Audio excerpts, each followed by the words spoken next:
ನಾನು ಪ್ರಿಯದರ್ಶಿನಿ ಈಶ್ವರ್ ಸಾಣಿಕೊಪ್ಪ ಅಂತ ಹೋಗ್ತಾ ಇರ್ತೀವಿ. ಆಕ್ಸಿಡೆಂಟ್ ಆಯ್ತು, ನಿಮಗೆ ಗೊತ್ತಿರಲ್ಲ ಏನ್ ಮಾಡ್ಬೇಕು ಅಂತ. ಪೊಲೀಸ್ ಡಿಪಾರ್ಟ್ಮೆಂಟ್ ಎಂತ ಒಳ್ಳೆ ಡಿಪಾರ್ಟ್ಮೆಂಟ್ ಅಂತಂದ್ರೆ ಸಮಾಜದ ಕಟ್ಟ ಕಡೆಯ ವ್ಯಕ್ತಿಗೂ ಕೂಡ ನಾವು ಸಹಾಯ ಮಾಡುವಂತ ಒಂದು ಅತ್ಯುತ್ತಮವಾದ ಡಿಪಾರ್ಟ್ಮೆಂಟ್ ಇದು. ಹಾಯ್ ಹಲೋ ನಮಸ್ಕಾರ ವೀಕ್ಷಕರೇ, ನೀವು ನೋಡ್ತಿದ್ದೀರಾ ಪಬ್ಲಿಕ್ ನ್ಯೂಸ್ 24x7. ನಾನು ಶ್ರೀ ವಿಜಯ್. ಇವತ್ತಿನ ಈ ಕಾರ್ಯಕ್ರಮದಲ್ಲೂ ಕೂಡ ಒಬ್ಬ ವಿಶೇಷವಾದಂಥ ವ್ಯಕ್ತಿಯನ್ನು ನಿಮಗೆ ಪರಿಚಯ ಮಾಡ್ಕೊಡ್ಬೇಕು ಅಂದ್ಕೊಂಡಿದ್ದೀನಿ. ನೋಡ್ತಾ ಇದ್ದೀರಾ ನಮ್ಮ ಜೊತೆ ಯಾರಿದ್ದಾರೆ ಅಂತ. ಸೊ ಪ್ರಿಯದರ್ಶಿನಿ ಮೇಡಮ್ ಇದ್ದಾರೆ.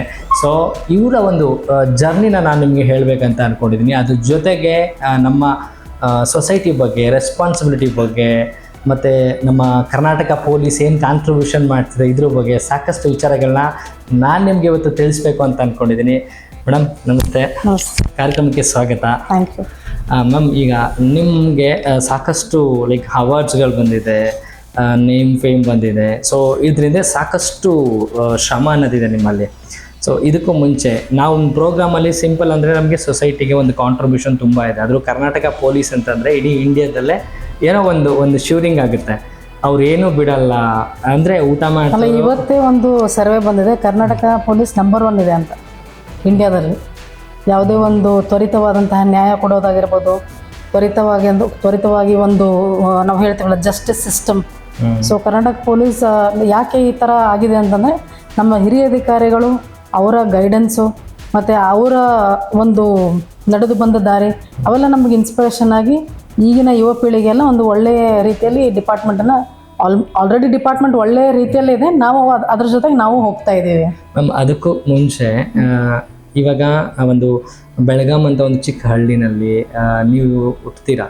ಸೊ ಅಂಥದ್ರೊಳಗೆ ಈ ಕರ್ನಾಟಕ ಪೊಲೀಸ್ ಇಲಾಖೆಗೆ ಏನಕ್ಕೆ ಜಾಯ್ನ್ ಆಗಬೇಕಂತ ನಿಮಗೆ ಕನಸಿತ್ತು? ನಿಮ್ಮ ಬಗ್ಗೆ ಒಂದು ಕಿರುಪರಿಚಯ ನಮ್ಮ ವೀಕ್ಷಕರಿಗೆ ಮಾಡೋಣ. ಅದಾದ ನಂತರ ಇಲಾಖೆ ಬಗ್ಗೆ ಸಾಕಷ್ಟು ವಿಚಾರಗಳಿದೆ, ಮಾತಾಡ್ತೀನಿ. ನಾನು ಪ್ರಿಯದರ್ಶಿನಿ ಈಶ್ವರ್ ಸಾಣಿಕೊಪ್ಪ ಅಂತ. ನಮ್ಮ ತಂದೆಯವರು ಬೆಳಗಾಂ ಜಿಲ್ಲೆ ಇಟಗಿ ಒಂದು ಹಳ್ಳಿಯಲ್ಲಿ ಬರ್ತದೆ. ಬೆಳಗಾಂ ಜಿಲ್ಲೆ ಖಾನಾಪುರ ತಾಲೂಕು ಇಟಗಿ ಅಂತ. ನಮ್ಮ ತಾಯಿಯವರು ಬೈಲಹೊಂಗಲ್ ಬರ್ತದೆ. ನಾನು ಹುಟ್ಟಿದ್ದು ಬೈಲಹೊಂಗಲದಲ್ಲಿ. ಆದರೆ ನಮ್ಮ ತಂದೆ ತಾಯಿ ಇಬ್ಬರು ನೌಕರಸ್ಥರಾಗಿರೋದ್ರಿಂದ ನಾವು ಧಾರವಾಡದಲ್ಲಿ ಬೆಳೆದಿರೋದು. ಹೀಗಾಗಿ ತಾಯಿ ಟೀಚರು, ತಂದೆ ಪರಿವೀಕ್ಷಕ ತಾಂತ್ರಿಕರಾಗಿದ್ದರು. ಡಿಸಿಪ್ಲಿನ್ ಜಾಸ್ತಿ ಇರುತ್ತೆ ಮನೆಯಲ್ಲಿ. ಸೊ ತುಂಬ ಡಿಸಿಪ್ಲಿನು. ಸೊ ನಾನು ನಮ್ಮ ತಂಗಿ ಇಬ್ಬರೇ. ಅವಳು ಡಾಕ್ಟರ್ ಮೇಘದರ್ಶಿನಿ, ನಾನು ಡಾಕ್ಟರ್ ಪ್ರಿಯದರ್ಶಿನಿ. ನಾನು DSP ಇದ್ದೀನಿ, ಅವಳು ಜನರಲ್ ಸರ್ಜನ್ ಇದ್ದಾಳೆ. ಇದು ನಮ್ದೊಂದು ಕಿರು ಪರಿಚಯ. ನಿಮಗೆ ಲೈಕ್ ಈ ಪೊಲೀಸ್ ಇಲಾಖೆಗೆ ಬರ್ಬೇಕಂತ ಡ್ರೀಮ್ ಇತ್ತ ಮುಂಚೆ? ಹೌದು, ಯಾಕಂತಂದ್ರೆ ನಮ್ಮ ದೊಡ್ಡಪ್ಪ ಆದಂತಹ ನೀಲಕಂಠ ಸಾಣಿಕೊಪ್ಪ ಅವರು ಈಗ ರಿಟೈರ್ಡ್ ಎಡಿಷನಲ್ SP. ಅವರು 75 ಬ್ಯಾಚ್ PSI ಆಗಿದ್ರು.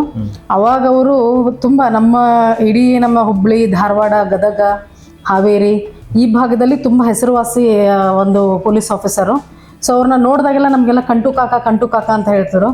ಅವ್ರು ನೋಡಿದಾಗೆಲ್ಲ ಹಿಂಗಾಗಬೇಕು, ಯಾರಾದರೂ ಫ್ಯಾಮಿಲಿ ಒಳಗೆ ಬೆಳೆದ್ರೆ ಈ ಥರ ಬೆಳಿಬೇಕು, ಜನರಿಗೆ ಸಹಾಯ ಮಾಡಬೇಕು, ಒಂಥರ ರೋಲ್ ಮಾಡಲ್. ಈಗಾದರೂ ಆಲ್ಮೋಸ್ಟ್ ಅವರ ಬ್ಯಾಚಿನ ಎಲ್ಲ ಹಿರಿಯ ಅಧಿಕಾರಿಗಳು ಅಂದ್ರೆ ರಿಟೈರ್ ಆದವರು ಕೂಡ ನಾವು ಸಾಣಿಕೊಪ್ಪ ಅಂತಂದ್ರೆ ಒಬ್ರು ಇದ್ರಲ್ಲಮ್ಮ ಅವ್ರು ಯಾರು ಅಂತ ಕೇಳ್ತಾರೆ. So I feel very proud, ಇವ್ರು ನಮ್ಮ ದೊಡ್ಡಪ್ಪ ಸರ್ ಅಂತ ಹೇಳಿ. ಚಿಕ್ಕವರ ಆಗಿದ್ದಾಗೆ ಇನ್ಸ್ಪಿರೇಷನ್ ತಗೊಂಡು ಅವ್ರನ್ನ ಯಾವಾಗಲೂ ನಾವು ಧಾರವಾಡದಲ್ಲಿ ನಾನು ಸಂಜೆ ಸ್ಕೂಲ್ ಮತ್ತು KBoard ಸ್ಕೂಲಲ್ಲಿ ಓದಿದ್ದು. ಸೊ ಯಾವಾಗಲೂ ನಾವು ಒಂದು ದಾಟಬೇಕಾದ್ರೆ ಇವ್ರು ನೋಡ್ರಿ ಸಾಣಿಕೊಪ್ಪ ಸರ್ದು ಕಾಕನ ಮಗಳು ಅಂತ ಹೇಳೋರು. ಸೊ ಅವಾಗ ನಾವು ಒಂಥರ ಪ್ರೌಡ್ ಫೀಲ್ ಆಗ್ತೈತಿ. ಇಲ್ಲ ಹಾಕಿ ನಾನು I have to become one police officer. ಹಾಕಿ ಹಾಕೊಳ್ಳೋದು ಒಂದು ಪ್ರೌಡ್ ಫೀಲಿಂಗ್ ಅಂತ ನಮ್ಮ ದೊಡ್ಡಪ್ಪನ ನೋಡಿ ನನಗೆ ಗೊತ್ತಾಗಿರೋದು. ಇವಾಗಲೂ ಕೂಡ ಎಲ್ಲೋ ಒಂದು ಕಡೆ ಪೊಲೀಸ್ ಇಲಾಖೆ ಅಂದರೆ ಜನ ಭಯ ಪಡ್ತಾರೆ, ಕೆಲಸ ಜಾಸ್ತಿ ಇರುತ್ತೆ, ತುಂಬ ಸ್ಟ್ರಗಲ್ ಮಾಡಬೇಕು, ಮತ್ತು ಪರ್ಸ್ನಲ್ ಲೈಫ್ಗೆ ಟೈಮ್ ಕೊಡೋಕ್ಕಾಗಲ್ಲ. ಈಗಲೂ ಕೂಡ ಕೆಲವೊಂದು ಕಡೆ ನೆಗೆಟಿವ್ ಟಾಕ್ಸ್ ಮಾತಾಡ್ತಾರೆ. ಅವ್ರ ಬಗ್ಗೆ ಏನು ಹೇಳ್ತೀರಾ? ನೋಡಿ, ಸಮಾಜ ಅಂದಮೇಲೆ ಐದು ಬಳ್ಳು 5 ಥರ ಇರೋದಿಲ್ಲ. ಸಮಾಜ ಅಂದಮೇಲೆ ಎಲ್ಲ ಥರ ಇರ್ತಾರೆ ಜನಗಳು.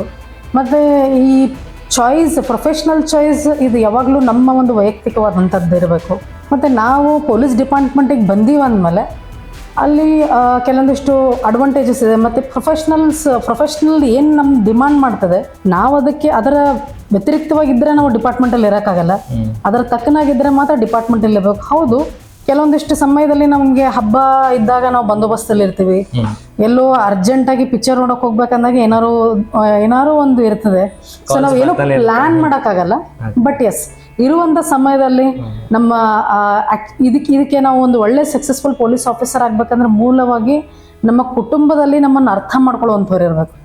ಈಗ ನನ್ನ ಪತಿಯವರಾದಂಥ ಡಾಕ್ಟರ್ ಸಂತೋಷ್ ನವಲೂರ್ ಅವರು, is assistant professor in GKVK. ತುಂಬ ಅಂಡರ್ಸ್ಟ್ಯಾಂಡಿಂಗ್ ಇದೆ. ಅವ್ರಿಗೆ ಗೊತ್ತಾಗುತ್ತೆ ಅವರು ಕೂಡ UPSC ಕ್ಯಾಂಡಿಡೇಟ್ ಇದ್ರು. ಸೊ ಅವ್ರಿಗೂ ಕೂಡ ಗೊತ್ತಾಗುತ್ತೆ ಏನು ಇವ್ರದ್ದು ಡಿಮಾಂಡ್, ವರ್ಕ್ ಏನು ಡಿಮಾಂಡ್ ಮಾಡುತ್ತದೆ.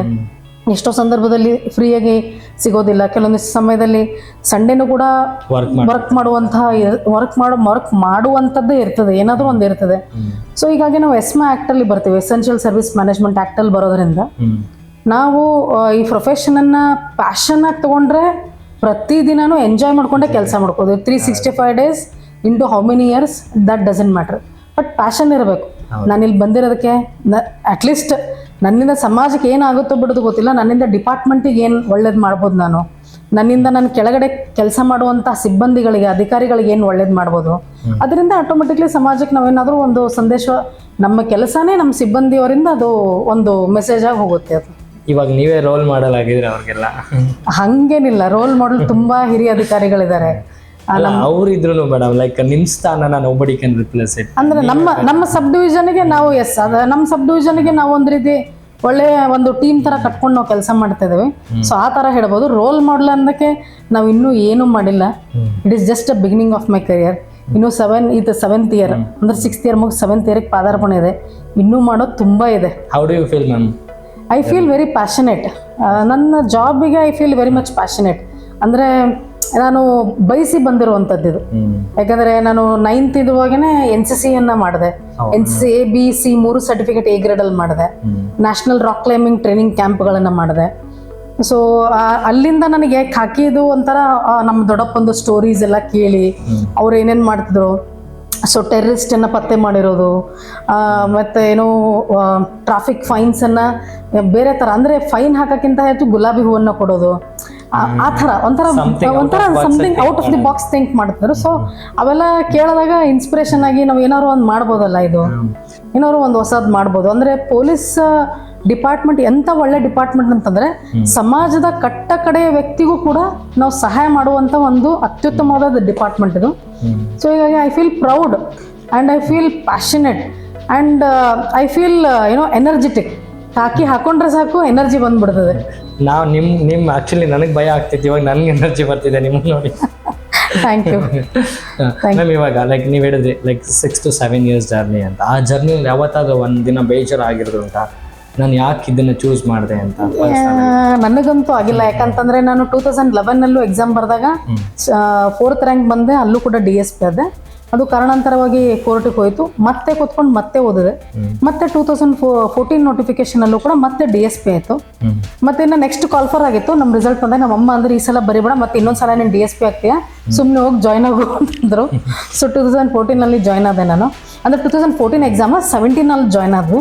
ಸೊ 17, 18, 19, 20, 21, 22, 23, 24 ಆಲ್ಮೋಸ್ಟ್ 6th ಇಯರ್ ಮುಗಿದು 7th ಇಯರ್. ಸೊ ಇಲ್ಲಿ ನನಗೆ ಬೇಜಾರ ಅಂತ ಏನಾಗಿಲ್ಲ, ಯಾವಾಗೂ ಆಗಿಲ್ಲ. ಯಾಕಂದರೆ ನಾನು ಬಯಸಿ ಬಂದಿರುವಂಥದ್ದು. ನಾವು ಯಾವಾಗ ಯಾವುದೇ ಕೆಲಸವನ್ನು ಬಯಸಿ ಮಾಡ್ತೀವಿ ಅಲ್ಲಿ ಯಾವಾಗಲೂ ಒಂದು ಇಂಟ್ರೆಸ್ಟ್ ಅಂತ ಇರ್ತದೆ. ನಾವು ಒತ್ತಡ ಪೂರ್ವಕವಾಗಿ ಮಾಡಿದ್ರೆ ನಮಗೆ ಒತ್ತಡ ಆಗಿ ಅದರದ್ದು ಇನ್ನೂ ಬೇರೆ ಬೇರೆ ಬೇರೆ ರಿಪರ್ಕಷನ್ಸ್ ಆಗ್ತದೆ. ಹೀಗಾಗಿ ನನಗೆ ಯಾವುದೇ ಕಾರಣಕ್ಕೂ ಬೇಜಾರಂತಿಲ್ಲ. ಬಟ್ ಎಸ್ ಆಫ್ ಕೋರ್ಸ್ ಎಲ್ಲೋ ಒಂದು ಕಡೆ ಸ್ವಲ್ಪ ಫ್ಯಾಮಿಲಿಗೆ ಟೈಮ್ ಕೊಡೋಕೆ ಆಗೋದಿಲ್ಲ ಅಂತ ಒಂದೊಂದ್ಸಲ ಅನ್ಸುತ್ತೆ. ಬಟ್ ನಮ್ಮ ಮನೆಯವ್ರು ಅದನ್ನ ಕವರ್ ಮಾಡಿಬಿಡ್ತಾರೆ. ನಮ್ಮ ಮನೆಯವ್ರು ಹೇಳ್ತಾರೆ ಏನು ವಿಚಾರ ಇಲ್ಲ, ನೀ ಆರಾಮಾಗಿ ಕೆಲಸ ಮಾಡು. ಒಂದೊಂದ್ಸಲ ಲೇಟ್ ಆದ್ರೆ ಅವರೇ ಟಿಫಿನ್ ಕಟ್ಕೊಂಡು, ಅವರು 6 ಗಂಟೆ ಅಂದ್ರೆ ಮನೇಲಿ ಇರ್ತಾರೆ, ಪ್ರೊಫೆಸರ್ ಅಲ್ವಾ. ಸೊ ಲೇಟ್ ಆಯಿತು ಅಂತಂದ್ರೆ ಅವರೇ ಟಿಫಿನ್ ತೊಗೊಂಡು ಆಫೀಸಿಗೆ ಬಂದುಬಿಡ್ತಾರೆ. So likewise I am very lucky to have ಆ ಥರ ಪಾರ್ಟ್ನರ್ ಇರೋದ್ರಿಂದ I am very lucky and to have this job I am blessed. Like ನಾವು ಈಗ ಪಬ್ಲಿಕ್ ವಿಚಾರಕ್ಕೆ ಬಂದರೆ, ನಾವು ಅವಾಗಲೇ ಹೇಳ್ತಾ ಇದ್ವಿ 24/7 ನೀವು ಇವತ್ತು ವರ್ಕ್ ಮಾಡಿ ಮನೆಗೆ ಹೋಗಿರ್ತೀರಾ, ಸಡನ್ನಾಗಿ ಕಾಲ್ಸ್ಗಳು ಬರ್ತಾನೆ ಇರುತ್ತೆ, ಇಗ್ನೋರು ಮಾಡೋಕ್ಕಾಗಲ್ಲ. ಬಿಕಾಸ್ ಆ ಕಾಲ್ಸಿಂದೇ ಸಾಕಷ್ಟು ಲೈಫ್ ಸ್ಟೋರಿಗಳಿರುತ್ತೆ. ಸೊ ಏನೇನಾಗಿರುತ್ತೆ ಅಂತ ಗೊತ್ತಿಲ್ಲ. ಆ ಥರ ವಿಚಾರಕ್ಕೆ ಬಂದಾಗ ನಿಮ್ಗೆ ಏನು ಅನಿಸುತ್ತೆ? ಒಂದು ನಾನು ನಮ್ಮ ಹಿರಿಯ ಅಧಿಕಾರಿಗಳಿಂದ ಕಲ್ತಿದ್ದೇನು ಅಂತಂದರೆ, ಎಸ್ಪೆಷಲಿ ನಮಗೆ ಟ್ರೈನಿಂಗ್ ಕೊಟ್ಟಂತಹ doctor Vipul Kumar sir IPS ಅವರಾಗಿರ್ಬೋದು, ಮತ್ತು ನಮಗೆ IG ಆದಂತಹ ಪ್ರವೀಣ್ ಮಧುಕರ್ ಪವಾರ್ ಸರ್ ಆಗಿರ್ಬೋದು, ಮತ್ತು ನಮ್ಮ ಕಮಿಷನರ್ ಆದಂತಹ ದಯಾನಂದ್ ಸಾಹೇಬರು IPS ಸಾಹೇಬರಾಗಿರ್ಬೋದು. ನಮ್ಮದಿಲ್ಲಿ ಏನಂತಂದರೆ ನಾವು ಅವ್ರದ್ದೆಲ್ಲ ಅವರಿಂದ ನೋಡಿ ಕಲ್ತಿದ್ದು ಅಂದರೆ, ಯಾವುದೇ ಕಾರ್ಯ ಬಂದರೂ ಒಂದು ಸಿಂಗಲ್ ಅಂದರೆ ಅವ್ದು ಯಾವುದೂ ಇಗ್ನೋರ್ ಮಾಡಲ್ಲ ಅವರು. ನಾವು ನಮ್ಮ ಟ್ರೈನಿಂಗ್ ಹಂತದಲ್ಲೇ ಅದನ್ನು ಅಳವಡಿಸ್ಕೊಂಡ್ಬಿಟ್ಟಿದ್ವಿ. ಅನಿವಾರ್ಯ ಪರಿಸ್ಥಿತಿ ಯಾವುದಾದ್ರು ಮೀಟಿಂಗ್ ಇದ್ದರೆ ಮೆಸೇಜ್ ಮಾಡ್ತೀನಿ, ಪ್ಲೀಸ್ ಟೆಕ್ಸ್ಟ್ ಮೀ ಅಂತೇಳಿ. But I never miss any calls.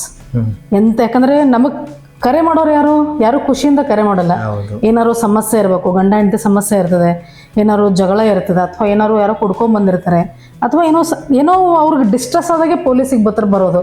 ನಾವು ಆರಾಮಾಗಿ ಮನೆಯಲ್ಲಿ ಟಿವಿ ನೋಡ್ತಾ ಕೂತಾಗ, ಅಥವಾ ಐನಾಕ್ಸಿಗೆ ಪಿಕ್ಚರ್ ನೋಡೋಕೆ ಹೋದಾಗ, ಅಥವಾ ಇನ್ನೆಲ್ಲೋ ಪಾರ್ಕಿಗೆ ಹೋದಾಗ ನಮ್ಗೆ ಯಾರು ಕರೆ ಮಾಡಲ್ಲ. ಅವ್ರು ಡಿಸ್ಟ್ರೆಸ್ ಇದ್ದಾಗ ನಮ್ಗೆ ಕರೆ ಮಾಡಿದಾಗ ಮತ್ತು ನಾವು ಇರೋದೇ ಡಿಸ್ಟ್ರೆಸ್ ಅಟೆಂಡ್ ಮಾಡೋದು.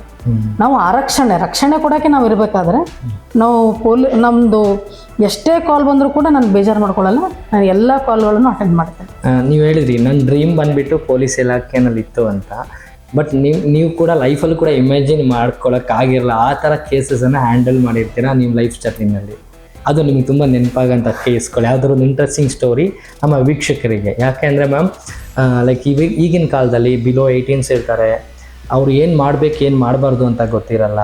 ಆಮೇಲೆ ಮೆಚೂರ್ಡ್ ಪೀಪಲ್ ಇರ್ತಾರೆ, ಏನು ಮಾತಾಡಬೇಕು ಹೇಗೆ ನಡ್ಕೋಬೇಕಂತ ಗೊತ್ತಿರಲ್ಲ. ಚಿಕ್ಕ ಚಿಕ್ಕ ವಿಚಾರಗಳಿಗೆ ದೊಡ್ಡ ದೊಡ್ಡ ತಪ್ಪುಗಳು ಮಾಡ್ತಾರೆ. ಅಂಥವ್ರಿಗೆಲ್ಲ ಲೈಕ್ ಕಿವಿ ಮಾತಾಗಿರ್ಬೋದು, ಅಂದರೆ ನಿಮ್ಮ ಸರ್ವೀಸ್ನಲ್ಲಿ ಡಿಫ್ರೆಂಟ್ ಆಗಿರೋ ಕೇಸ್ ಆಗಿರ್ಬೋದು, ಅದ್ರ ಬಗ್ಗೆ.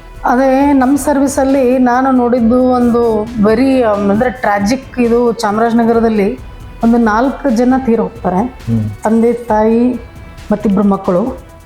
ಯಾಕೆ ಅಂತಂದರೆ ಅಲ್ಲಿ ಕೋವಿಡ್ ಬಂದಾಗ ಅವ್ರನ್ನ ಯಾರೂ ಮಾತಾಡಿಸಿಲ್ಲ ಅನ್ನೋ ಕಾರಣಕ್ಕೆ, ನೋವಿಗೆ ಅವತ್ತು ಆ 4 ಜನ ಹೆಂಚಂತ ಬರುತ್ತಲ್ಲ, ಹೆಂಚಿಂದ ಇದು ಒಂದು ಪ್ಯಾರಾಪಟ್ ಬರುತ್ತಲ್ಲ, ಅದಕ್ಕೆ ಹಾಕೊಂಡಿರ್ತಾರೆ. ಅವಾಗ ತಾನೇ ನಾನು ಚಾರ್ಜ್ ತೊಗೊಂಡು ಒಂದು 4-5 ತಿಂಗಳಾಗಿರ್ತದೆ. ಅದನ್ನ ನೋಡಿದಾಗ ನನಗೆ ಅನಿಸ್ತಾ ಇತ್ತು, ಅಟ್ಲೀಸ್ಟ್ ಸಾಯೋಕ್ಕಿಂತ ಮುಂಚೆ ಒಂದು ಡಿಸ್ಟ್ರೆಸ್ ಕಾಲ್ ಇಲ್ಲ, ನಮ್ಮದು ನಂಬರ್ ಕಂಟ್ರೋಲ್ ರೂಮಲ್ಲಿ ಇರ್ತದೆ, ನಮಗೆ ಒಂದು ಕಾಲ್ ಮಾಡಿದ್ರೆ ನಾವು ಬರ್ತಿದ್ವಲ್ಲ. ಅಂದರೆ ಒಂದು ಸಣ್ಣ ಅಂದರೆ ಒಂದು 5 ವರ್ಷದ ಮಗು, ಒಂದು 8 ವರ್ಷದ ಮಗು, ಗಂಡ ಹೆಂಡತಿ. ಅದು ನನಗೆ ತುಂಬ ವೈಯಕ್ತಿಕವಾಗಿ ಅವತ್ತು ನನಗೆ ತುಂಬ ಬೇಜಾರಾಯಿತು ಅದನ್ನು ನೋಡಿ, ಕಣ್ಣಾರೆ ನೋಡಿ. ಆಮೇಲೆ ಅವ್ರು ಇಡೀ ಮನೆತನೇ ಸರ್ವನಾಶ ಆಯಿತು, ಅದು ಮನೆಯೂ ಹಾಗೆ ಮುಚ್ಚೋಯ್ತು. ಆವಾಗ ನನಗೆ ಏನು ಅನ್ಸುತ್ತೆ ಅಂದರೆ, ಸಣ್ಣ ಸಣ್ಣ ಕ್ಷುಲ್ಲಕ ಕಾರಣಕ್ಕೆ ಯಾವತ್ತೂ ಆತ್ಮಹತ್ಯೆಗಳನ್ನು ಮಾಡ್ಕೋಬಾರ್ದು. ಹೀಗಾಗಿ ನಾನು ಎಷ್ಟು ಸಾಧ್ಯ ಆಗುತ್ತೋ ಅಷ್ಟು ಕಾಲೇಜು ಸ್ಕೂಲ್ಗಳಿಗೆ ಹೋಗಿ ಇನ್ಸ್ಪಿರೇಷನ್ ಕೊಡ್ತೀನಿ. ನಾನು ಕೂಡ PUC ಸೆಕೆಂಡ್ ಇಯರ್ ಫೇಲ್ ಆಗೇನೆ ಈ ಸ್ಥಾನದಲ್ಲಿ ಬಂದಿರೋದು. ಏನು ಎಲ್ಲನೂ ಫಸ್ಟ್ ರ್ಯಾಂಕ್ ತೊಗೊಂಡು ಬಂದಿರೋದೆಲ್ಲ, ಜೀವನದಲ್ಲಿ ಎಲ್ಲ ಸೋತಾಗೇನೆ ನಮಗೆ ನೆಕ್ಸ್ಟ್ ಗೆಲುವಿಂದ ಒಂದು ರುಚಿ ಸಿಗುತ್ತೆ. ಸೊ ಅವಾಗ ಯಾರೂ ನಮ್ಮನ್ನ ಮಾತಾಡಿಸ್ಲಿಲ್ಲ, ಎಲ್ಲೋ ನಮಗೆ ಆಸ್ಟ್ರಸೈಸೇಷನ್ ಅಂದರೆ ಸಮಾಜದಿಂದ ನಮ್ಗೆ ದೂರ ಇಟ್ಟಿದ್ದಾರೆ, ನಮಗೆ ತೊಂದರೆ ಆಗ್ತಾ ಇದೆ, ನಮ್ಗೆ ನೋವು ಆಗ್ತಾ ಇದೆ, ನಮ್ಗೆ ಹೇಳ್ಕೊಳಕ್ಕೆ ಯಾರಿಲ್ಲ ಅಂತಂದಾಗ ಪೊಲೀಸ್ ಮಿತ್ರ ಇದ್ದಾರೆ. ಈಗ ಸದ್ಯಕ್ಕೆ ನಮ್ಮದು DGIG ಸಾಹೇಬರು ಆಗಿರ್ಬೋದು, ನಮ್ಮ ಕರ್ನಾಟಕ ರಾಜ್ಯ ಪೊಲೀಸ್ ವತಿಯಿಂದ 112 ನಂಬರ್, ಎಂಥ ಗೋಲ್ಡನ್ ನಂಬರ್ ಅಂದರೆ ಅದು.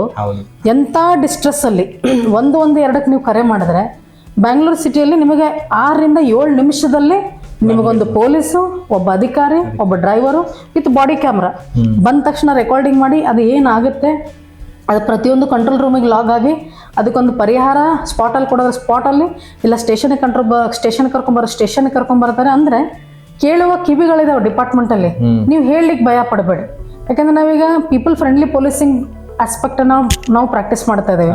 ಸಮಾಜಮುಖಿಯಾಗಿರುವಂಥ ಪೊಲೀಸಿಗೆ ನೀವು ಹೆದರೋ ಅವಶ್ಯಕತೆ ಇಲ್ಲ. ಒಂದು ಎರಡನೇದು, ಇನ್ನೂ ಒಂದು ನಾವು ಅನುಭವಿಸಿದ ನೋವು ಏನಂತಂದರೆ, ಈ ಕೋವಿಡಲ್ಲಿ 34 ಜನ ತೀರ್ ಹೋಗ್ತಾರೆ ಚಾಮರಾಜನಗರದಲ್ಲಿ. ಆ 34 ಜನ ತೀರ್ ಹೋದಾಗ ತುಂಬ ದೊಡ್ಡ ಲಾ ಆ್ಯಂಡ್ ಆರ್ಡರ್ ಆಗುವಂತಹ ಸಂದರ್ಭ ಇದ್ದಾಗ ನಮ್ಮ SP ಸಾಹೇಬರು, IG ಸಾಹೇಬರು ಎಲ್ಲ ಧೈರ್ಯ ಕೊಟ್ಟು ಇಡೀ ಒಂದು ಆ ಕ್ಯಾಂಪಸನ್ನು ಕಂಟ್ರೋಲಿಗೆ ತಗೊಂಡು ಹೆಣಗಳನ್ನು ಸಾಗಿಸ್ಲಿಕ್ಕೆ ಆಗದಂಥ ಪರಿಸ್ಥಿತಿ ಇತ್ತು ಅವಾಗ. ಹೀಗಾಗಿ ನಾವೇ SP ಸಾಹೇಬ್ರದ ಒಂದು ಪರ್ಮಿಷನ್ ಕೇಳಿ, ಇಲ್ಲ ಇದು ಯಾಕಂದರೆ ಅಲ್ಲಿ ಮೆಡಿಕಲ್ ಅವ್ರು ಯಾರಿದ್ರು ಅವ್ರನ್ನ ನಾವು ಮುಟ್ಟಕ್ಕೆ ಬಿಡಲ್ಲ ಅಂತ ಒಂದು ಸ್ವಲ್ಪ ಅಂಥ ಸಿಚುವೇಶನ್ ಇತ್ತು. ಆವಾಗ ನಾವೇ PPE ಕಿಟ್ ಹಾಕ್ಕೊಂಡು ಸ್ವತಃ ಹೆಣ ಸಾಗಿಸಿದ್ದು. ಅಂದರೆ ಆ ಒಂದು ರೂಮಲ್ಲಿ 32 ಜನ ಇದ್ದಿದ್ದು ನಾವು ಸಾಗಿಸಿರುವಂಥದ್ದು, ಮತ್ತು ಲೋಕಲ್ ಜನಗಳು ನಮಗೆ ಹೆಲ್ಪ್ ಮಾಡಿದ್ದು, ಅದು ಒಂದು ತುಂಬ ಸಾರ್ಥಕವಾದಂತಹ ಒಂದು ಭಾವನೆ ಇದೆ. ಮತ್ತು ಫ್ಲಡ್ಸ್ ಬಂತು ಚಾಮರಾಜನಗರದಲ್ಲಿ. ಫ್ಲಡ್ಸ್ ಬಂದಾಗ ಏನು ಮಾಡಬೇಕು ಅಂತ ಒಬ್ಬ ವ್ಯಕ್ತಿ ತುಂಬ ದೂರದಲ್ಲಿ ಸಿಲುಕ್ ಹಾಕೊಂಡ್ಬಿಟ್ಟಿದ್ದ. ರಾತ್ರಿ 10 ಗಂಟೆಗೆ ನಮಗೆ ಗೊತ್ತಾಯ್ತು, ನಮಗೆ ತಹಶೀಲ್ದಾರಿಗೆ. ಇಮಿಡಿಯೇಟ್ SDRF ಬಂದಿತ್ತು, ಯಾರು ಧೈರ್ಯ ಮಾಡಕ್ತಾ ಇರಲಿಲ್ಲ. ತುಂಬ ದೊಡ್ಡ ಫ್ಲಡ್ ಬಂದಿತ್ತು 2022ರಲ್ಲಿ. ಮತ್ತು ನಾವು ಧೈರ್ಯ ತಗೊಂಡು ನಮ್ಮ ತಹಶೀಲ್ದಾರು, ನಾವು ಮತ್ತು ಫೈರ್ ಅವರು ಆ ಒಬ್ಬ ವ್ಯಕ್ತಿಗೋಸ್ಕರ ಹೋಗಿ ರಾತ್ರಿ 2 ಗಂಟೆವರೆಗೂ ನಿಂತ್ಕೊಂಡು SDRF ಅವ್ರಿಗೆ ಹೋಗಿ ಬರೋವರೆಗೂ ನಾವು ಒಂದು ಬೋಟಲ್ಲಿ ಹೋಗಿ ಆ ವ್ಯಕ್ತಿನ ಕರ್ಕೊಂಡ್ಬಂದ್ವಿ. ಅವರು ಇವತ್ತಿಗೆ 2 ವರ್ಷ ಆಯ್ತು ಅವ್ರ ಇವಾಗ ಅವ್ರ ಮಗ ಇವತ್ತು ಹೇಳ್ತಾನೆ, ಮನು ಅಂತಿದ್ದಾನೆ, ಅವ್ನು ಹೇಳ್ತಾನೆ, ನಮ್ಮ ತಂದೆ ಒಂದು ಉಳಿದಿದ್ರೆ ಅದು ನಿಮ್ಮಿಂದ ತಹಶೀಲ್ದಾರ್ನ ಅಂತ ಹೇಳಿ. ಸೊ ಇವೆಲ್ಲ ತೃಪ್ತಿ ಕೊಟ್ಟಂಥ ಕೆಲಸಗಳು.